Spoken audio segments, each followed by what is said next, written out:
এবার ভারতকে হারিয়ে সাফ অনূর্ধ্ব-20 চ্যাম্পিয়নশিপের ফাইনালে পৌঁছে গেল বাংলাদেশ। নেপালের আনফা কমপ্লেক্সে বৃষ্টিবিঘ্নিত ম্যাচের ৩৫তম মিনিটে আসাদুল মোল্লার গোলে এগিয়ে যায় মারুফুল হকের দল। ৬৯তম মিনিটে ইনজুরি নিয়ে মাঠ ছাড়েন নিয়মিত গোলকিপার ও অধিনায়ক মেহেদী হাসান শ্রাবণ। তার পরিবর্তে মাঠে নামেন আরেক গোলকিপার মোহাম্মদ আসিফ ভুঁইয়া। ৭৫তম মিনিটে ম্যাচে ফেরে ভারত।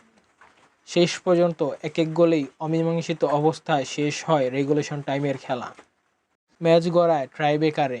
ভারতের নেওয়া প্রথম ও শেষ পেনাল্টি শট আটকে দিয়ে নায়ক বনে যান বদলি গোলকিপার মোহাম্মদ আসিফ ভুঁইয়া।